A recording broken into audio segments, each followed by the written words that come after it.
নমস্কার বন্ধুরা, আজকে জানবো জীবনে গুরু কতখানি প্রয়োজন।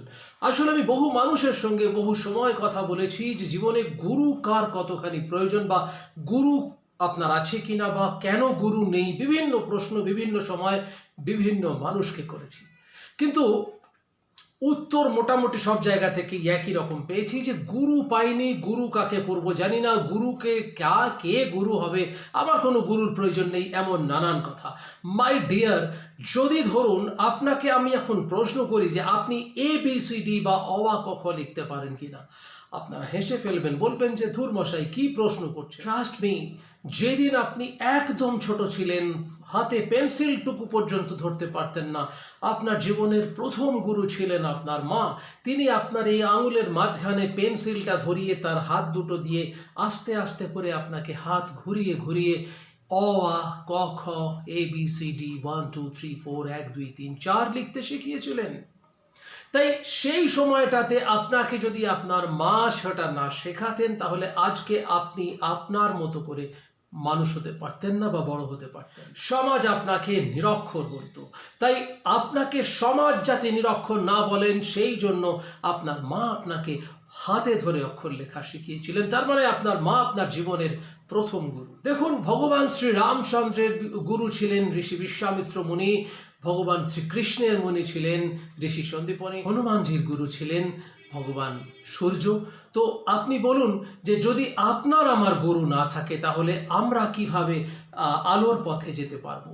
দেখুন, একটা খুব সহজ করে কথা বোঝাই। সচিন রমেশ তেন্ডুলকর যদি আজকে রমাকান্তাচারীকে না পেতেন, তাহলে কি তিনি সচিন তেন্ডুলকর? যেমন ধরুন পিটি ঊষা, নামবিয়ার যদি না থাকতেন, তাহলে কি পিটি ঊষা আজকের পিটি ঊষা হতে পারতেন? কখনোই পারতেন না।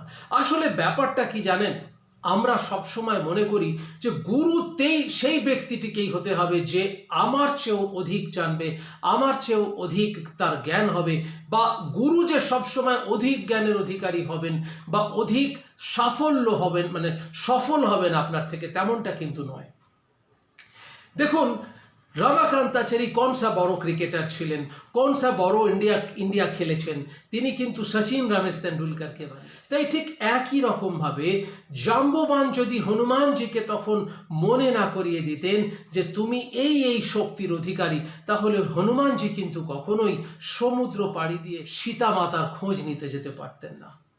তাই সবসময় একটা জিনিস জানবেন যে আমাদের প্রত্যেকের জীবনে গুরু কিন্তু ভীষণ প্রয়োজন, আর আমরা সেটাই কিন্তু করতে পারি না বা করতে চাই না বলা যেতে পারে। আমি যেমন শুরুতেই বলছিলাম, বহু মানুষকে আমি প্রশ্ন করেছিলাম তোমার গুরুকে, সে অধিকাংশ ক্ষেত্রেই উত্তর দেয় আরে গুরু কোথায়, গুরুকে, কাকে গুরু করব, সবাই কি গুরু হতে পারে? মাই ডিয়ার, এটা তো অহংকারের কথা হয়ে গেল। গুরু সবাই হতে পারে। আপনি এত বড় সমাজে গুরু খুঁজে পাননি? আচ্ছা, যেমন ধরুন আমি আপনাদের বলে দিই গুরু শব্দের অর্থ আসলে কি। গুরু শব্দের অর্থ হু মানে হচ্ছে অন্ধকার, আর রু মানে হচ্ছে আলোর রশ্মি। এই গুরু শব্দের অর্থ হচ্ছে আপনাকে যিনি অন্ধকার থেকে আলোর রশ্মিতে পৌঁছে দেবেন, তিনিই হচ্ছেন গুরু।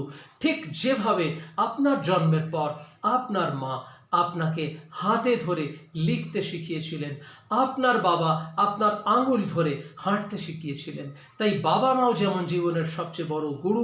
প্রত্যেকটি ক্ষণে প্রত্যেকটি মুহূর্তে আমরা কিন্তু অনেক গুরুর সান্নিধ্য পেয়ে থাকি, যেগুলো আমরা বুঝতে পারি না, তারা হিডেনই থেকে যান, কিন্তু আমরা অনেক সময় সেটা আমাদের দম্ভ বা অহংকার দিয়ে মানি না।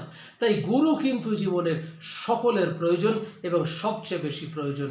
আমার তথ্য, আমার ভিডিও যদি আপনাদের ভালো লাগে বা কাজে আসে, তাহলে লাইক, শেয়ার, কমেন্ট করবেন, এটা আমার অনুরোধ রইল।